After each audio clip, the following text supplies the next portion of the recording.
Welcome to the Benzo Free Podcast, your home for an honest, straightforward, and personal discussion about anti-anxiety drugs, their effects, and how to deal with dependence and withdrawal.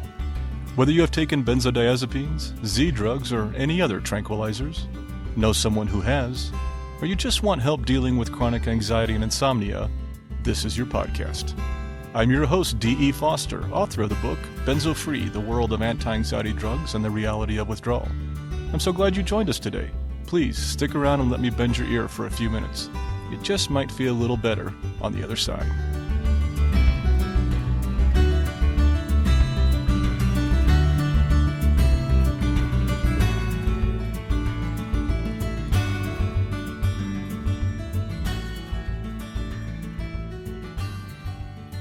Hello there, this is D, and welcome to episode 53 of the Benzo Free Podcast. It is great to be back with you again this week. I miss you guys when I don't get to talk with you. I know it's only been a week, but still, I miss this when I'm away. You know, I hope this podcast finds you in a really good place today. And if not, then maybe tomorrow or the next day. I just hope things ease for you and get better for you soon. Today for me is a good day. Well, it's a good week, a really good week in one aspect especially. I just have to share a piece of news with you today. No, it's not related to benzodiazepines. No, it's not related to non-benzodiazepines. It's not even directly related to anxiety, although I guess there was a lot of anxiety around our house this past weekend. And no, it's not really related to any subject pertinent to this podcast. It's something that hasn't happened in 50 years, and I just can't help myself from sharing it with you today.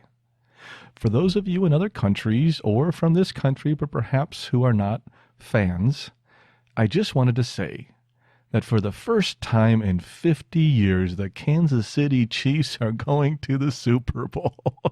Go ahead, you can cheer. Go ahead, it's okay. I'll wait. You're cheering, right? Okay. Now, for those of you who are Tennessee Titan fans who battled the Chiefs fiercely this past Saturday, it was a great game, and I am really sorry for your loss. If the Chiefs hadn't won, I think I would have been on your bandwagon all the way, but I grew up in Kansas City. I'm an old Chiefs fan, and I can't help myself. In fact, I may even have to drive back to Kansas City in a couple of weeks. You know me, I've done this road trip a couple times to watch the game with some old friends. And you know, it's pretty cool that I can do that I can enjoy that again, that I look forward to football games again, that I'm getting back out there and I'm having fun with people. So if there are any Chiefs fans, please let me know out there. I'd love to hear from you. Or if there are any 49ers fans who will be playing the Chiefs in the Super Bowl, let me know. We can do a bit of trash talking all in good fun if you like. And if there are any other fans of any other sport in any other place or country and you want to celebrate your win or success, let me know that too. I really want to know. I'm opening with this today because I think we all need a bit of good news now and then. And even if it's not good news for you directly, perhaps you can celebrate with me vicariously. I believe that positive energy creates positive energy, that being around positivity helps you be more positive. It doesn't always work that way, but I think it does help. And I think it's important for us, especially those of us in the benzo community, to remember to find some positive things we can focus on when we can. It's not easy, but every little bit helps. Our feature today hits on triggers and how negative stories and information can affect us during withdrawal. This is a topic which has been more common in some of my correspondence with you lately, and I thought it was a good one for us to focus on today. I'm going to try and be a bit more positive on this podcast going forward. That doesn't mean I won't share my trials with you, or that I don't want to hear your stories of struggle, not in the least. I believe those are just as important to share here, and we'll talk more about that in a little bit. But it just means that it's important to keep in mind that most of us during this time can be more easily triggered by negative stories, topics, information, and that I promise to keep that in mind as I share with you things on this show. And that being said, since we have a full plate today, including a great feature topic, I'm going to keep our intro a little shorter today and get moving on with the rest of the show. Today, we return to our normal format. We have our introduction, which you just heard, our mailbag, Benzo Story, feature, and we'll close out with our moment of peace. Our feature today is Online or Offline, Managing Triggers in Benzo Withdrawal. And of course, before we get to that, we still need feedback as always, questions, comments, stories, suggestions, corrections, additions. This is your podcast, and the more content I can share from you, the more Benzo Free becomes a community it was designed to be, so please tell us what you think. Visit our feedback form at benzofree.org/feedback or email us at podcast@benzofree.org or comment directly on the podcast blog post itself for others to see. And don't forget to sign up for our mailing list at benzofree.org/subscribe. And one last thing, the Benzo Free podcast is for informational purposes only and should never be considered medical advice. If you are listening to this podcast on one of our providers, please leave feedback on that carrier. This does help new listeners find us. Now let's take a look inside our mailbag. In the mailbag today, we have 2 comments. Our first comment is from Stephanie from Durham, North Carolina. Stephanie writes, instead of drugs, try other natural means to help first for anxiety, depression, etc., such as relaxation methods, meditation, hypnotherapy, journaling, support groups in person, and herbs and vitamins if needed. Thanks, Stephanie. I wanted to share this quick one with you today because I felt it was a good reminder to throw in here. And for the most part, I agree with what Stephanie said. We have spoken many times on this podcast about natural solutions for managing anxiety, easing depression, helping you sleep, and for handling your symptoms. Medications created this problem in the first place for most of us, so perhaps, just perhaps, more medication may not be the answer. So many, including myself, have found significant relief of anxiety, insomnia, and other symptomology through exercise, meditation, relaxation techniques, yoga, tai chi, acupuncture, massage, physical therapy, counseling, journaling, support groups, and many other more natural techniques and tools. I realize that these may not work for everyone. But even if only one of them does help, isn't it worth it?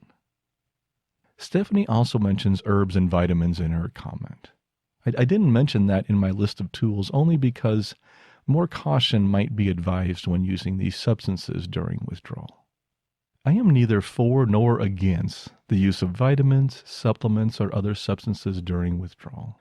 I tried a few now and then, and even though I didn't notice any direct benefits for myself most of the time, I can't say that they won't work for someone else. From my experience, it appears that they do help some people, but not others. And for some, they even make their condition worse. Just be careful if you decide to go this route, and be as objective as you can as to its benefits. And one of the greatest benefits from these types of natural tools and techniques might just be the occupation of your mind. It gives you something to do, something positive to think about. And perhaps one of the greatest benefits is that it takes your mind off your symptoms, if even just for a little while. Researching these techniques, learning these techniques, maybe even taking classes for different techniques or going to counseling or something else helps occupy your mind. And that distraction can be helpful in withdrawal. Thanks for your comment, Stephanie. That was a great one. I really appreciate it. Our next comment is from Anne, and I thought it would be perfect to share this one today since it ties in nicely with our feature topic. Anne writes, Hi Dee, love the podcast. Would be great if you could put some hopeful pieces in there, success stories, healed stories. It seems like every time I listen, I'm hoping the stories will be hopeful, and many are not. I hold on to these stories as I go through my journey, and there just aren't enough. Thank you, Anne. Thanks, Anne. Anne's comment was right on the money. I too would love to have more success stories, more positive stories, and when I get them, I share them. But unfortunately, most of our listeners just aren't quite there. And thus, their stories haven't found that happy ending yet. And unfortunately, today is not going to be one of those success stories that Anne is looking for.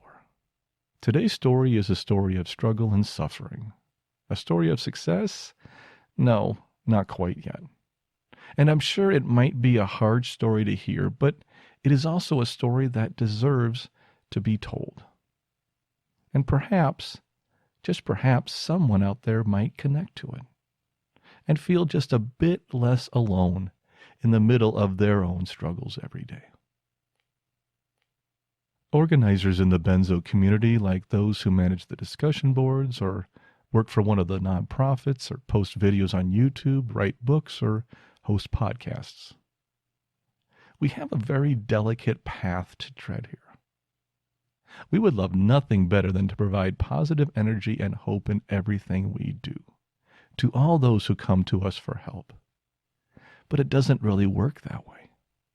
Benzo withdrawal, for some people, now not for all people, not by a long shot, many withdraw with little or no complications. But for some people, this can be a very difficult, long, and trying process. It's a fact, and there is nothing I nor anyone else can do about it. Or if there is, someone forgot to tell me. I wish you'd let me know if you found the miracle cure. Perhaps something will come along soon, which will make this whole process so much easier, but it's not here now.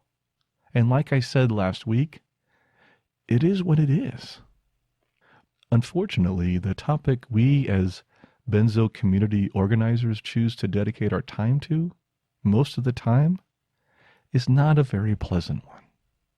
And for many who visit the discussion boards, they just want to be heard and share their story and find some validation or some connection.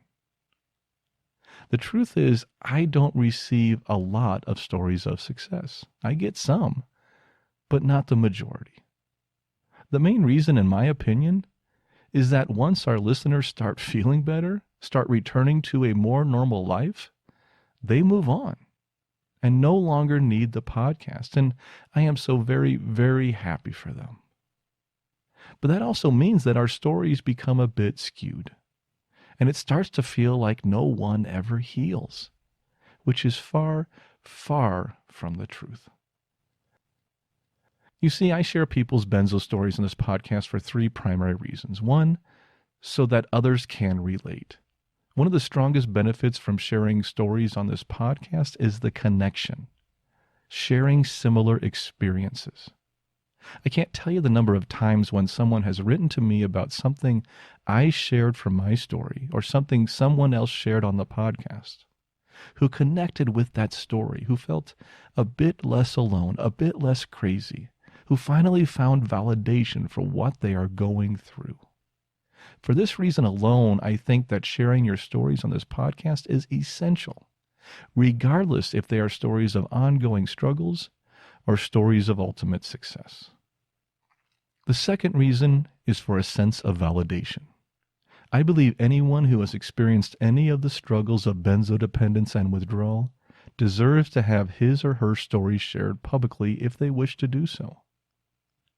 One of the biggest struggles with this experience is the isolation and the disbelief so many of us experience from other people, both in our personal lives and from medical professionals and the like, who have no real idea as to what we are going through. This isolation can make anyone feel a sense of banishment from normal human society. If sharing your story on our podcast helps validate that experience for you, even in the slightest, then it's worth it. Benzodiazepine and non-benzodiazepine dependence is real. It is a real medical condition with top medical professionals and studies backing its validity. And withdrawal from benzos, at least for a small minority of us, can be arduous and takes months, even years. And the third reason I share these stories is to provide a sense of hope. And this is where the success stories and update stories are so helpful. Please keep sending those in. I need those. We all need stories of success, including myself, to cling to during those dark and difficult days. So thank you for your email, and that was really helpful and a great topic to talk about. I agree, and I'm going to try to be a little more positive on the podcast as we move along.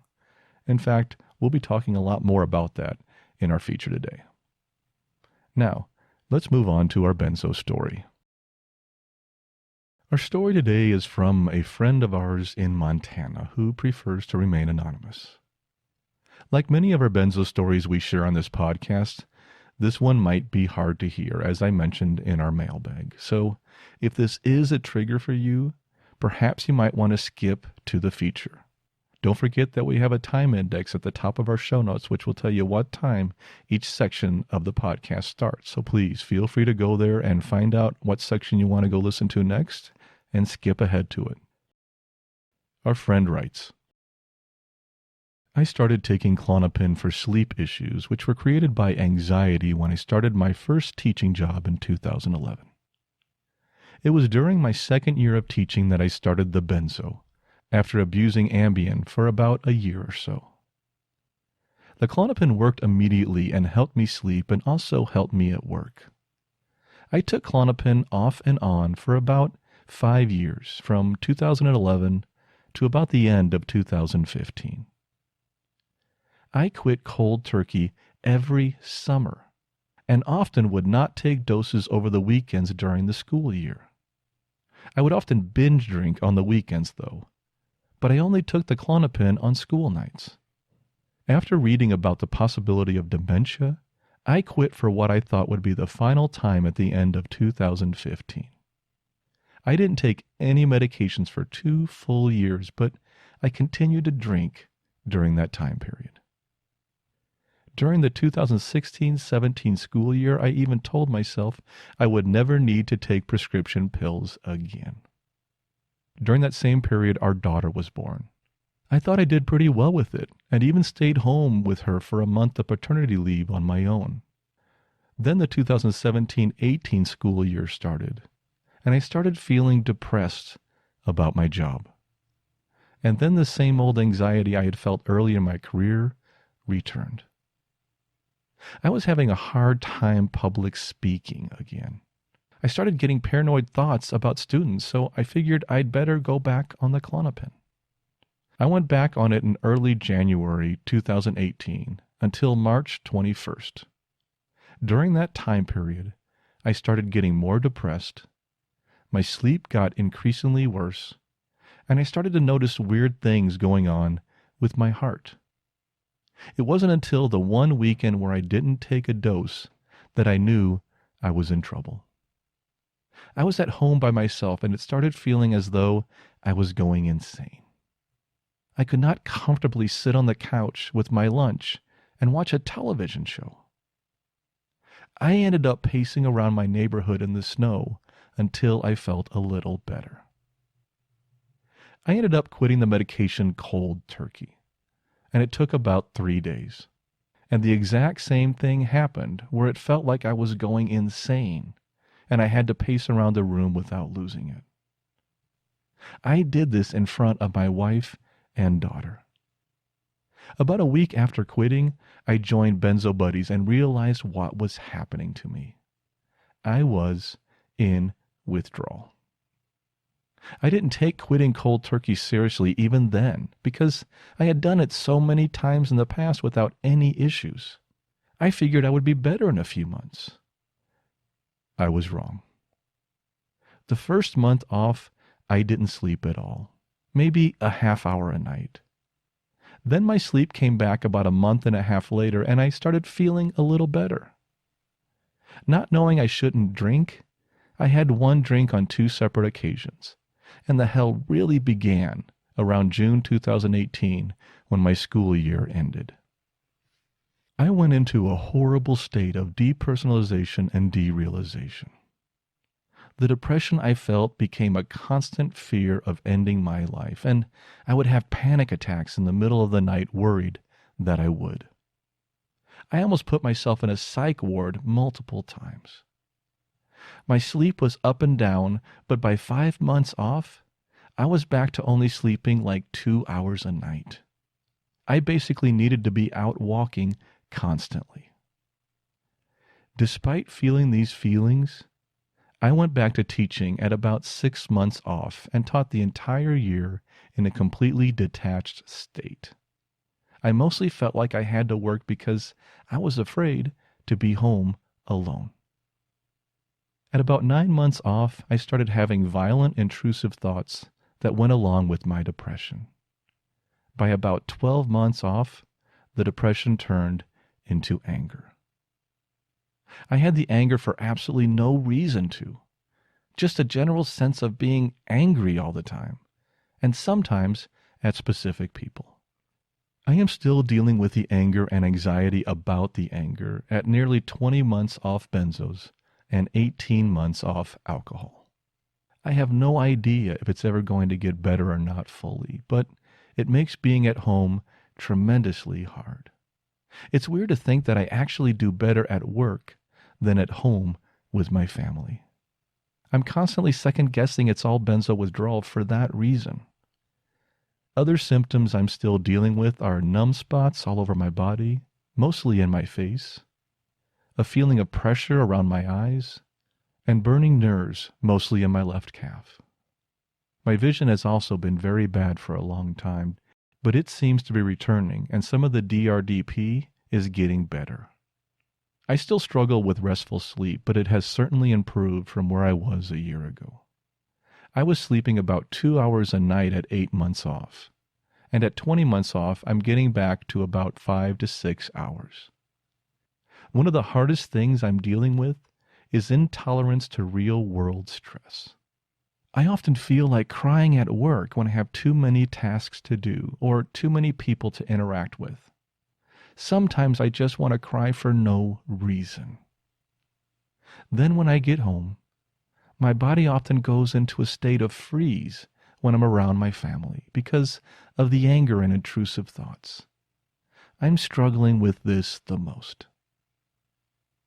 I think after 20 months off the medications and 18 months off the alcohol, you really start to question whether or not something else is wrong with you. But I look perfectly healthy and have had tests run during this that all came back fine. I just don't know what to do to help myself anymore, and I often lose hope as a result. I hope this starts getting better in the next 6 months.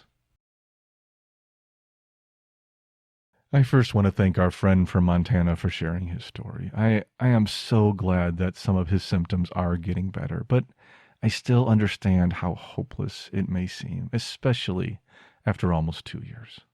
I have had the same thoughts at times, so I do understand. The increase in anger is far too common and one so many of us deal with. And it's important that you carefully monitor this feeling and make sure everyone is safe, including yourself. In my opinion, one of the best things for this is open communication. Let your loved ones know what you are dealing with, and help them understand that at times you may have to remove yourself from a situation, even if it's just for 10 or 15 minutes until the anger and irritability pass. And then you can come back when you're in a more relaxed and restful state of mind. And as for the inability to handle the stressors of the world, this is also far too common. It is so easy for us to become overwhelmed by normal everyday events. And it's key, in my opinion, to notice when that happens and to have some coping tools to manage each situation, much like you would with the anger.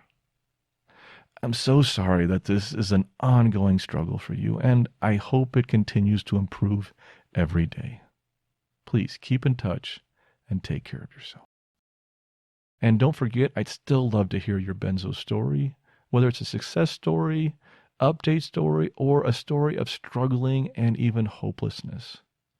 This is a place where you can share those and a place where we can connect with each other via those stories. So please visit our feedback form at benzofree.org/feedback or email us at podcast@benzofree.org. Now let's move on to our feature. I'd like to open our feature today with an email from one of our listeners I received last week. In fact, it is one of the main reasons that I chose this topic today as our feature. Josep from Spain writes, "There is some controversy here in terms that my loved ones somehow feel I should cut off any more benzo information to avoid further stress, move on, and heal. Fair enough, but I feel the need to bond with people's stories since the rest of humanity is totally unaware of this situation." Thank you, Joseph, and thank you so much for agreeing for me to share your email with others on today's podcast. I've been corresponding with Joseph for about a week now, and he raises a very pertinent question, and one which most of us have thought about at some point during our experience with benzos. In my book, I pose the following question: what is the number one enemy to a successful withdrawal? My response was simply fear. In fact, this question was the opening of a whole chapter I wrote on managing the fear during benzo withdrawal. I wrote that chapter about 2 years ago now, and since then, I've launched a website on benzos, hosted a podcast, and corresponded with hundreds of listeners. And I have to say that if I was asked that question again today, I wouldn't change my answer one bit. In fact, I'm even more sure of it now than ever. Fear and the anxiety caused by that fear, along with the anger, which is also closely tied to fear, are the primary enemies of successful withdrawal. Now, if you listen to us for any length of time, you probably know that this topic is a tenet of this podcast. And you may even be sick of hearing me talk about it. I don't blame you. I can get repetitive sometimes. I don't mean to. It just happens. But one of the reasons I come back to this topic so often is because I keep getting asked about it. Managing fear and anxiety is probably the most common topic that I come across in emails from our listeners. And I see why. This can be a huge problem in benzo withdrawal. Fear and anxiety in of themselves are not bad emotions. In fact, fear is necessary. It can save our lives when we are in real danger. But when we're not, and there is no real threat out there, but for some reason we are reacting as if there is, then we have a problem. Especially if this happens frequently, as it often does in withdrawal. And those things that wake our fear when there is no real life-threatening danger out there, we like to call those things triggers. For good or bad, triggers is a term that is common in our modern-day lexicon. And in benzo withdrawal, it's a term that is almost impossible to avoid. We can become experts at obsessive thinking during this time, and we can turn a simple, benign trigger into a cascade of looping negative self-talk, which can dramatically increase our anxiety, fear, anger, sadness, any number of strong emotions, and kick off an increase in our symptomology. It's no picnic, that's for sure. So, what do we do? Our feature today is titled Online or Offline, Managing Triggers During Benzo Withdrawal. This feature is all about triggers, what they are, where they can be found, what they can do to us in benzo withdrawal, and how to find a balance to manage their effects. Professor Ashton said the following in her manual: above all, stop worrying. Worry, fear, and anxiety increase all withdrawal symptoms. Many of these symptoms are actually due to anxiety, and not signs of brain or nervous system damage. People who fear withdrawal have more intense symptoms than those who just take it as it comes and think positively and confidently about recovery. Sounds like a great idea, doesn't it? But I know what you are thinking, because I'm thinking it too. If only it was that easy. And Ashton knows this too.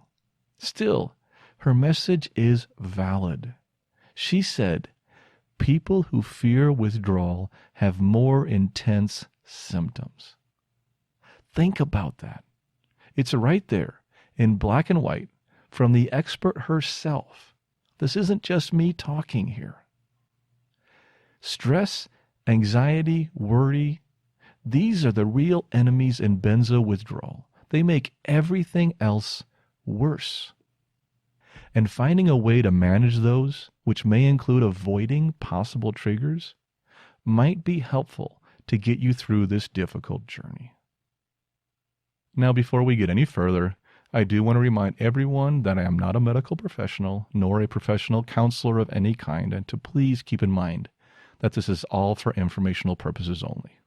So what I share here is just my opinion, and it's based on research and articles and studies that I've read. Just wanted to make sure I put that out there one more time. Benzodependence and withdrawal leaves many of us, what is the word? Susceptible, impressionable, vulnerable, hypersensitive. That's it. Hypersensitive. And that hypersensitivity can be both physical, such as extreme reactions to light, sound, smell, taste, touch, and psychological, such as extreme anxiety, anger, rage, sadness, and even pleasure, to all sorts of stimuli, both external and internal. And thus, our responses to normal, everyday stimuli, both psychological and physiological, are twice, 3, 5, perhaps even 10 times what the average person would experience to the same event. And once we get triggered, we don't have the proper calming mechanisms to return us back to normal. And so we can stay in a heightened state and are even more susceptible to additional triggers and their compounding effects. Our nervous systems become heightened in benzo withdrawal. We become overreactive. And that system responds strongly, very strongly, to certain stimuli. For most of us, it feels like we're in a constant state of fight or flight. Any little sound, any bright light, any smell, touch, pain, sensation, any person, any event, any article or comment or message or story, or even any thought can be a trigger. And the results can be a cascade of symptoms, which are increasingly hard to ignore or let go of. Many of you have experienced this firsthand. I know you have, because you've shared that with me. We are hypersensitive to just about everything. And that especially includes anything about our condition, about the drugs that caused it, about others suffering similar symptoms, about the causes of these symptoms, and could there be even something worse causing them? About certain medical professionals denying this whole thing and claiming our condition isn't even real. And most of all, about wanting so desperately to know when we will finally heal. Or worse yet, will we? That's a lot to think about. And I know that most of you have thought these things at some time, much as I have. Benzodependence and withdrawal is a complex problem, and there aren't a lot of easy answers. So we keep looking online, in articles, on discussion boards, on websites and podcasts, looking for that answer, that glimmer of hope, that solution to this whole mess, but we rarely find it. And somewhere along the way, 3 key things happen. 1, we actually become more educated. We learn things. We gather important information, some of which actually helps with our recovery. 2, we become more connected. We meet people like us. We find validation in their stories and information. We meet people with similar symptoms and concerns and worries. We meet people who make us feel just a little less alone in all this mess. And 3, and here's the complication to this whole thing, we may become more frightened. We read or listen to horror stories and presume they will be us. We hear stories of people who suffer for months, years, or even longer, and presume that will be us. We read every symptom ever dreamt of being tied to this experience and presume we will have all of them. And we even get caught up in controversies about terminology, tapering, supplements, vitamins, alcohol, diet, caffeine, exercise, isolation, and on and on. And we get confused, and we get stressed, and we even get angry, hopeless, and lost. And then we finally start asking ourselves the critical question: is this really helping me? Or perhaps, is it making everything worse? It's a question I've asked many times, and one I've been asked many times. And it's a question that leads me to one simple word: boundaries. Setting boundaries in your life is rarely easy, but sometimes it is essential, and benzo withdrawal is often one of those times. The trick in all of this, the one thing I hope everyone would keep in mind, is finding a balance. We all need to find the right balance somewhere in between isolating ourselves completely and reading the discussion boards 24 hours a day. Neither of these extremes is healthy. But somewhere in between there is a balance, and only you really know where that is. Now, there is far more information on this topic than I have time to share here today, but I still do want to highlight some things that I think might help. Number 1, no more horror stories. If you know you are someone who is susceptible to being triggered by reading or hearing horror stories of people's experience with benzo withdrawal, then it might be a good idea to avoid them. If these are at all a trigger for you, stop reading them, stop listening to them. This is one of the reasons that I add a time index to our podcast now. It's so you can skip sections that you either don't want to hear or which might be a trigger for you. The real danger here, in my opinion, is not so much the horror stories themselves, but it's how we interpret them when we read them or hear them. For those of us in severe withdrawal, our brains are not quite working normally, and they can short-circuit, bypassing reason and rationality.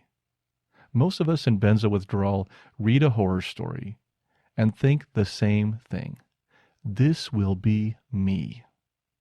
Regardless of caveats, warnings, and reminders that these are the extreme cases, which they are, we think they will be us. Our fearful minds just don't want to believe the good stuff, only the bad.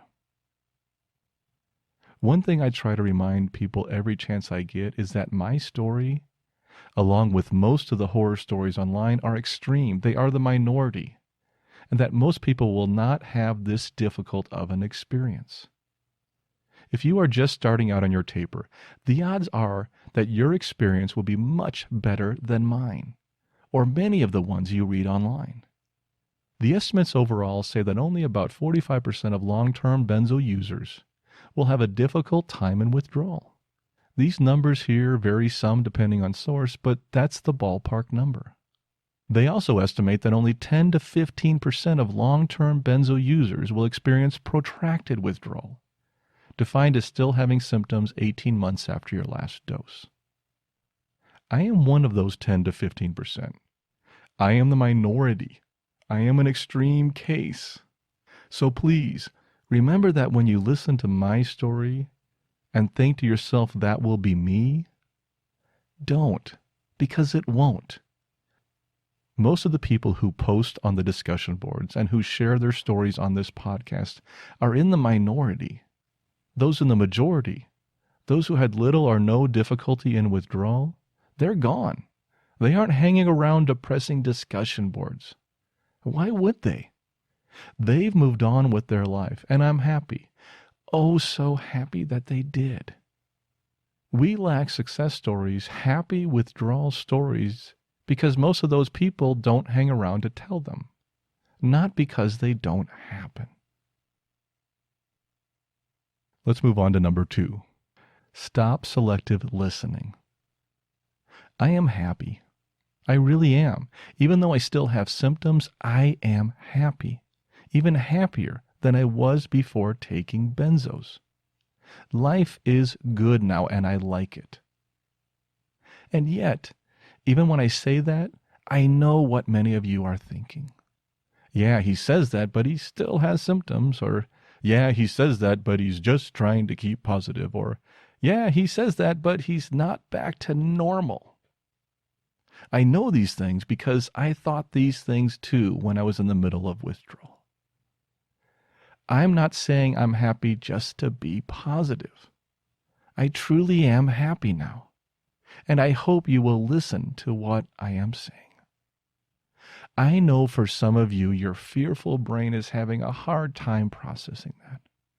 And it keeps looking for the bad in what I am saying. It's kind of like a heat-seeking missile in search of negativity.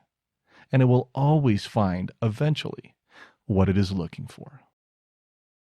But you can learn to control it, even if it's done in very small steps. Look for the positive when you can. When I say I'm happy, don't tear that apart. Don't look for the underlying crud beneath it. Just accept it for what it is. And realize that I'm telling the truth. The vast majority of us heal fully from this condition and go on to live full, happy, successful lives. And that most likely will be you too. But it's hard to see. I know it is. Because your brain is trapped in a negative mindset and it's not processing information nominally. So please, try and stop focusing on the fact that I still have symptoms at 5 years out. Try to stop focusing on all the negative pieces from the stories you read or listen to. And listen to what I'm saying here. Life is better now for me and for so many others which I have talked to. Please, try and focus on that more often than on the rest of the stuff. Number 3, start setting boundaries within reason. Boundaries are limits. According to A Guide to Psychology and Its Practice, boundaries are, quote, anything that marks a limit, a psychological limit that marks the distinction between behavior that does not cause emotional harm and behavior that causes emotional harm. Boundaries are tools we use to help manage behavior. In benzo withdrawal, they are often used to help avoid triggers so that we can prevent difficult reactions. Set boundaries where you need them. Perhaps disconnect from the discussion boards, even if it's just for a little while. Or stop listening to this podcast if it becomes a trigger for you. Notice your mood, your symptoms, and your other reactions after you do different activities. Have someone you love help notice your reactions too. And identify the activities that cause a downturn in your mood, or which lead to obsessive thoughts, ruminations, looping thoughts, or even an increase in your symptoms. Try and analyze what your triggers are, and then put boundaries around them to help manage your mood and your symptoms. One of my big ones that I've shared several times here on the podcast was the news. Watching the news or listening to the news was a big trigger for me, and it still is to some degree, so I finally decided to stop watching it altogether during my withdrawal. And it helped. I've avoided this trigger now for a long time. Now, I could probably watch some news now, and I have on occasion, and not be as triggered nearly like I was before, but the truth is, this boundary may be a permanent one for me. I'm happier now without it, so why should I go back to where I was? But during withdrawal, I just couldn't handle it, and I had to put that boundary in place. Your boundaries will most likely be different.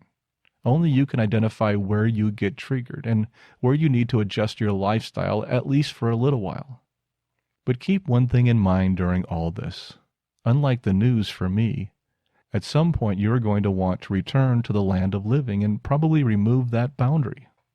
And the bigger the boundary, the longer it is in place, the harder it may be to remove. Be careful of becoming too isolated during withdrawal. It may be a very difficult task to return once it is over. As I mentioned a while back, balance is key. Create boundaries where you need them, but be careful of getting too carried away. Number 4, learn tools for managing your anxiety. Now, I won't dig into this one too much today since I talk about it in almost every episode. But work on managing your response to these triggers as best as you can. Yes, it is hard because your brain isn't working as it used to. Your calming mechanisms are in the shop right now and are unavailable to you. But you can do things that will help, and every little bit helps. It takes work, but it's worth it. Number 5, find a positive source. If you still need the connection to others but are easily triggered, try and find 1 or 2 sources which are more positive. Or perhaps find 1 or 2 people in the benzo community, others who are going through it or who have been through it, who are more positive about their experience and lift you up instead of bring you down. Perhaps you might find someone on the discussion boards or through other resources. But be careful as you look, since most discussion boards can be a landmine of triggers. And finally, number 6, keep busy. This might be the most important of them all. An idle mind is a nightmare in benzo withdrawal. Find ways to keep busy both mentally and physically. Thinking, obsessing, ruminating about your condition and about what happened to you does not help you. Your mind needs a break from all this, so give it one. Find something else to keep it busy. This doesn't mean block or ignore your emotions or sensations. It's important to feel those and even experience them. Finding a distraction, keeping yourself busy, can be a very helpful tool during this time. You can focus on work, reading, entertainment, puzzles, games, volunteering, and on and on. Find something you enjoy that may also be somewhat challenging and give your mind a break from ruminating on your condition. It's okay not to focus on your symptoms all the time. I'm going to say that one more time. It's okay not to focus on your symptoms all the time. And that's going to close out our feature today. I hope this has helped at least a little. Let me know what you think. I really want to hear your feedback on this. And if you have ideas or topics for another feature down the road, I'd really love to hear those too. And now, before we get to our moment of peace, please bear with me for about 30 seconds for our disclaimer. This podcast is for informational purposes only and should not be considered medical advice in any way. The host of this podcast is not a medical professional, nor is he engaged in rendering medical, health, or psychological advice, nor any other kind of personal professional services. The views and opinions expressed by our listeners and interview guests on this podcast, whether read from textual submissions or presented in their own voice, do not necessarily reflect those of the Benzo Free podcast or of its host. Withdrawal, tapering, or any other change in dosage of benzodiazepines, non-benzodiazepines, or any other prescription drug should only be done under the direct supervision of a licensed physician. Our full disclaimer can be viewed on our website at benzofree.org/disclaimer. And that brings us to our closing, our moment of peace. It's just 1 minute, and it's an opportunity to quiet your mind a bit before you return to the chaos of the real world. The way this works is that I will give a brief introduction, perhaps a suggestion of something to focus on. Then I will play a soft bell which will indicate the start of the 1 minute. This will be followed by another soft bell which will indicate the end of the 1 minute. And that will be the end of the episode. Feel free to continue to meditate if you choose. If not, continue on with your day. Please remember that you should only do this if you are in a safe place, where you can close your eyes, relax, and let the world pass by without you for a minute. Every few weeks, I like to return to the standard bearer of meditation techniques, breathing meditation. This is one of the simplest types of meditation and often one of the most effective. All you need to do is focus on your breathing. If your mind wanders to something else, just gently bring it back to your breath. It's that simple. So let's get started.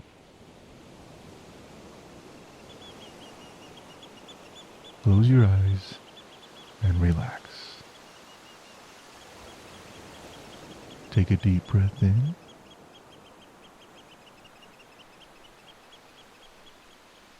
Hold it for a second and let it out slowly.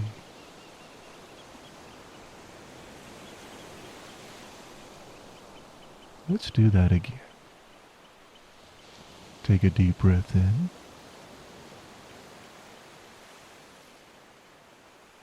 Hold it for a second and let it out slowly along with all the stress of the day.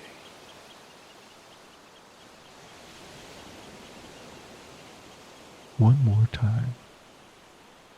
Take a deep breath in.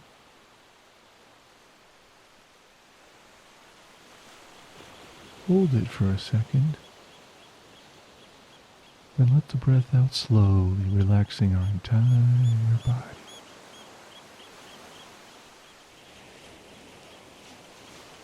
Now just breathe slowly and naturally. And focus on your breath. If your mind wanders, just gently bring it back to your breathing. No judgment. Continue to do this for 1 minute.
Our next episode is episode 54, and it will be released next Wednesday. Thank you again for joining me today, and please let me know how we did. Keep calm, taper slowly, and take care of yourself. I'll see you next time.